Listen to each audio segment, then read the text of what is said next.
Kita sekarang belajar ya tentang plumbing. Plumbing itu ada 4 bagian instalasi. Pertama adalah instalasi air bersih, kedua instalasi air kotor atau air bekas, ketiga instalasi air kotoran, keempat instalasi air hujan.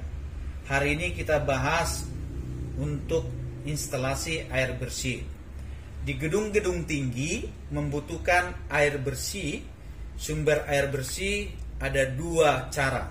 Pertama, yaitu ada namanya istilah pompa deep well. Pompa deep well ini adalah pompa tanah. Gambarnya seperti ini. Ya, pompa tanah.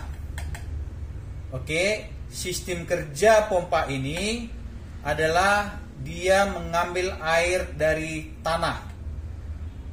Ya, kemudian ada lagi sumber air bersihnya melalui pump. Ya, melewati istilahnya sumber airnya dari pump. Hitungannya biasanya per meter kubik itu sekitar 12.000 ya. Jadi tergantung berapa meter kubik kau pakai dalam sehari, dihitung dalam 1 bulan, kau bayar dalam 1 bulan tiap bulan. Dan pengisian semua ini diisi namanya ke RWT, Raw Water Tank. Ya, seperti ini. RWT, Raw Water Tank. Pengisian di sini secara otomatis atau secara otomatis dengan sistem konsep radar pelampung otomatis. Ini radarnya. Ya, radar ini posisinya terbalik sebenarnya ya. Jadi ini valve-nya, valve buka tutup ini.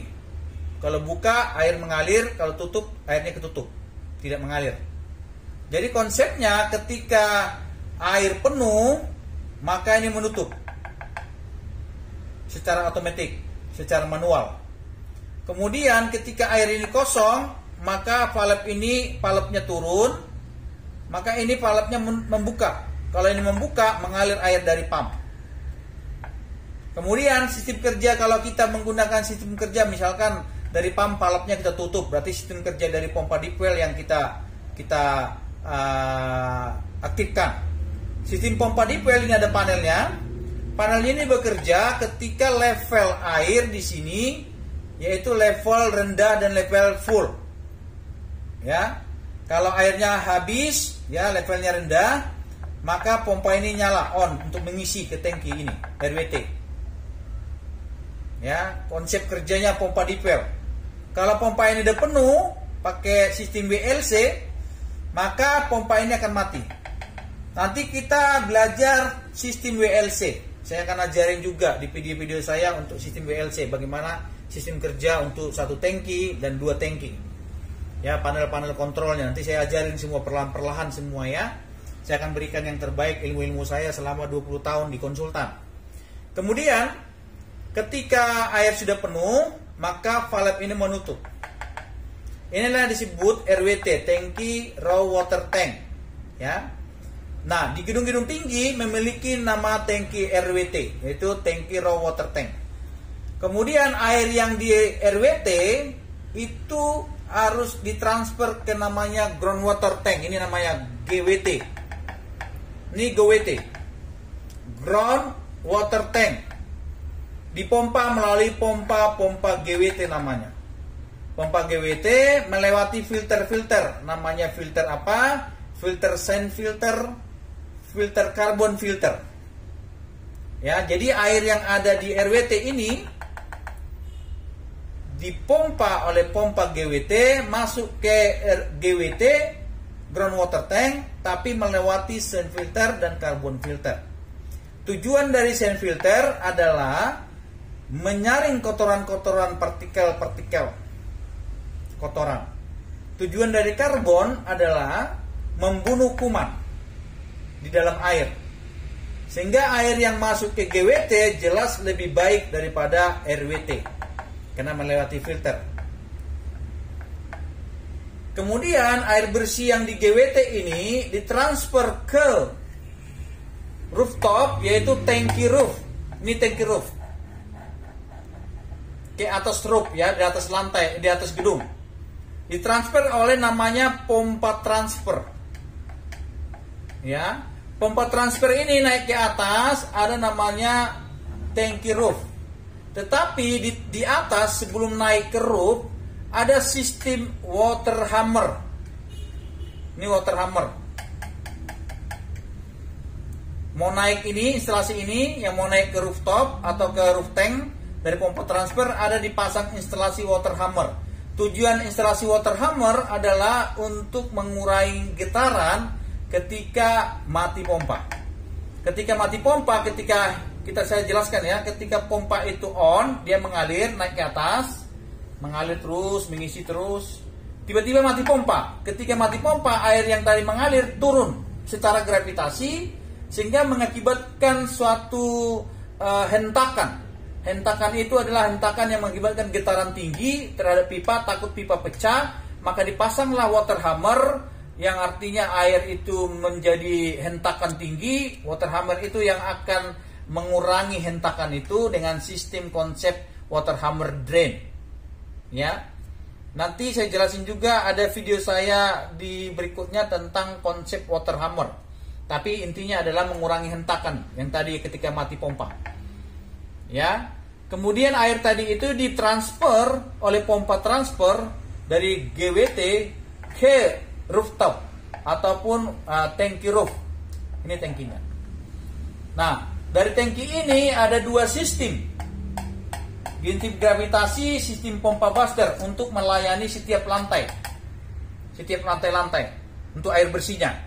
Jadi ada dua sistem ya, satu sistem gravitasi, ini satu sistem pompa booster.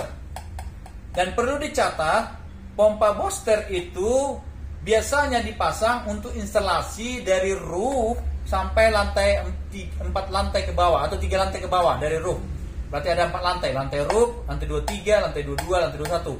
Ini anggap gedung ini tingginya sampai lantai 23. Maka lantai roof, lantai 23, lantai 22, lantai 21 dilayani oleh pompa booster dengan sistem kerja tekanan. Lihat video saya tentang kerja pressure ya secara otomatis. Itu saya sudah jelaskan di video saya sebelumnya untuk sistem kerja ini, pompa ini. Ya. Kemudian gravitasi itu melayani di bawah lantai dari pompa booster. Pelayanan pompa booster yaitu di bawahnya ini lantainya berarti lantai 20. Lantai 20 ke bawah itu melayani oleh sistem gravitasi. Sistem gravitasi air ya, kalau jatuh ke bawah itu tekanannya semakin ke bawah semakin tinggi ya. Contoh lihat, semakin ke bawah ini 4 bar, semakin ke bawah 6 bar, semakin ke bawah 10 bar. Ya, per berapa lantai. Jadi semakin turun ke bawah, semakin tekanan airnya semakin tinggi.